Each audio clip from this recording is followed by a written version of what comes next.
आज का हमारा टॉपिक है nested for loop. For loop की बात करते हैं तो if we want to perform same task number of times then we can use for loop. अगर एक ही काम को कई बार परफॉर्म करना है तो उसे हम तब हम फॉर लूप का इस्तेमाल कर सकते हैं। नेस्टेड फॉर लूप क्या होता है? एक फॉर लूप के अंदर अगर दूसरा फॉर लूप यूज़ किया जाए तो उसे नेस्टेड फॉर लूप कहते हैं। जैसे कि नेस्टेड इफ एल्स होता है, एक इफ एल्स के अंदर दूसरा इफ एल्स यूज़ किया जाए तो उसे नेस्टेड इफ एल्स कहते हैं। तो हमने क्या कहा, इस प्रोग्राम में एक आउटर लूप लिया है और एक इनर लूप लिया है। अगर आउटर लूप की कंडीशन ट्रू होगी तो इनर लूप के अंदर आएगा और इनर लूप तब तक चलता रहेगा जब तक कि इनर लूप की कंडीशन ट्रू है। अच्छा, जैसे ही इनर लूप की कंडीशन फॉल्स होगी वैसे ही वो इनर लूप से एग्जिट ले लेगा और आउटर लूप इंक्रीमेंट या फिर डिक्रीमेंट होगा और आउटर लूप तब तक चलता रहेगा जब तक कि आउटर लूप की कंडीशन ट्रू है। जैसे ही आउटर लूप की कंडीशन फॉल्स होगी वैसे ही वो आउटर लूप से भी बाहर आ जाएगा। चलिए आइए प्रोग्राम को देखते हैं। क्लास नाम 17 पब्लिक स्टैटिक वॉइड में स्ट्रिंग आर्गुमेंट इंट आई और जे लूप के लिए इस्तेमाल किया गया है। For I equal to 1, I less than equal to 3, तो क्या प्रिंट किया है? 1 लेस देन इक्वल टू 3, 1 की वैल्यू छोटी है 3 से, तो क्या प्रिंट करेगा? This is outer loop I equal to 1। अच्छा, फिर इनर लूप के अंदर आया। इनर लूप में क्या है? J equal to 1, J less than equal to 3, तो 1 लेस देन इक्वल टू 3, 1 की वैल्यू छोटी है 3 से, कंडीशन ट्रू है, तो क्या प्रिंट किया? This is inner loop J equal to 1 print किया। ठीक। अच्छा, फिर क्या हुआ? तो हमने क्या कहा पहले स्टेप पे, क्या प्रिंट किया था? This is outer loop I equal to 1। फिर फिर क्या प्रिंट किया था? जब इनर लूप के अंदर आया था तो क्या प्रिंट किया था? This is inner loop J equal to 1। अच्छा, अब इसके बाद से जे की वैल्यू इंक्रीमेंट हुई, 1 + 1 2, 2 less than equal to 3, condition true है, तो क्या प्रिंट करेगा? This is inner loop J की वैल्यू कितनी प्रिंट करेगा? 2। तो हमने क्या प्रिंट किया? This is inner loop J equal to 2 print किया। अच्छा, फिर जे की वैल्यू इंक्रीमेंट हुई, 2 + 1 3, 3 less than equal to 3, condition true है, तो क्या प्रिंट किया? This inner loop J equal to 3। तो क्या प्रिंट किया? This inner loop J equal to 3 print किया। अच्छा, अब जे की वैल्यू कितनी हो गई? 3 + 1 4, 4 लेस देन इक्वल टू 3, 4 की वैल्यू बड़ी है 3 से, कंडीशन फॉल्स हुई, लूप के अंदर से एग्जिट ले लिया। ये कर्ली ब्रैकेट हमने किस लिए यूज़ किया है? आउटर लूप के लिए। तो आउटर लूप अब क्या होगा? आउटर लूप इंक्रीमेंट होगा। 1 आई की वैल्यू 1 थी, 1 + 1 2, 2 लेस देन इक्वल टू 3, तो कितनी, तो कंडीशन ट्रू है, तो लूप के अंदर आया। दिस आउटर लूप आई की वैल्यू कितने प्रिंट करेगा? आई इक्वल टू 2, तो क्या प्रिंट किया? This is outer loop I equal to 2।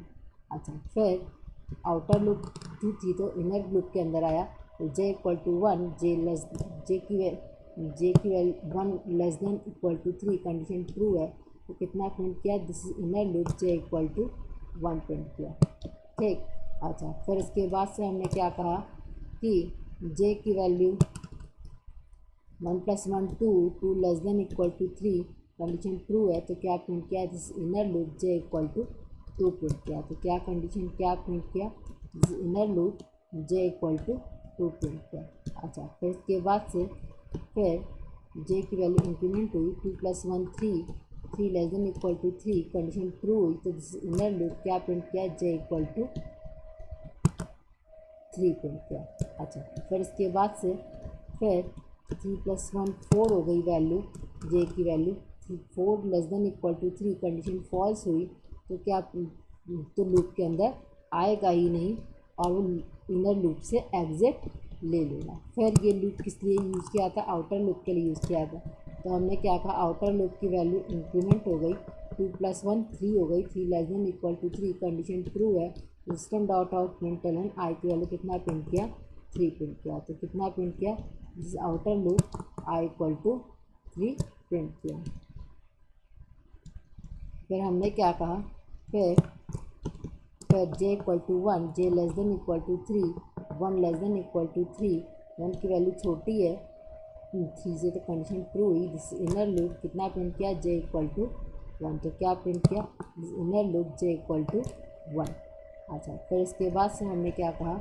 फिर जे की वैल्यू इंक्रीमेंट हुई, 2 + 1 3, 3 less than three two plus J की वैल्यू 2.2, 1 + 1 2 थी, तो two less than equal to 3 condition true थी, तो कितना प्रिंट किया, this is inner loop J equal to 2 print किया। अच्छा, तो क्या प्रिंट किया, J this is inner loop J equal to 2। अच्छा, फिर इसके बाद से 2 + 1 3 less than equal to 3 condition true हुई, कितना प्रिंट किया, this is inner loop J equal to 3 print किया। तो कितना प्रिंट किया, this is inner loop J equal to 3। अच्छा, फिर इसके बाद से फिर 3 + 1 4 less than equal to 3 condition false है, 4 बड़ा है 3 से, तो इनर लूप से एग्जिट ले लिया। फिर आउटर लूप पर आया, आउटर लूप में क्या हुआ, 3 + 1 4 less than equal to 3 condition false है, पूरा लूप से बाहर। तो क्या हो रहा है प्रोग्राम में, एक बार आउटर लूप चल रहा है i = 1, तो वैसे ही फिर inner loop j = 1 j = 2 j = 3। फिर जब आउटर लूप चल रहा है, i की वैल्यू 2 है, तो क्या प्रिंट कर रहा है, this is inner loop j = 1, this is inner loop j = 2 और j = 3। फिर जब आउटर लूप चल रहा है, i = 3 है, तो क्या प्रिंट कर रहा है, j = 1 j = 2 j = 3 प्रिंट कर रहा है। इसी प्रोग्राम को हम रन करा के देखते हैं। डॉस विंडो पे आ गए, तो हमारा प्रोग्राम डेस्कटॉप पे सेव है, जावा-c exam17.java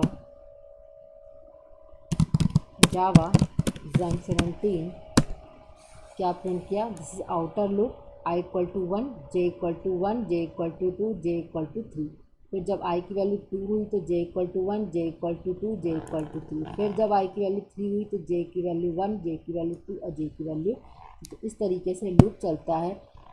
आगे हम पढ़ेंगे कि वाइल लूप और डू वाइल लूप क्या होता है, और भी प्रोग्राम करेंगे। आज के लिए बस इतना ही, धन्यवाद।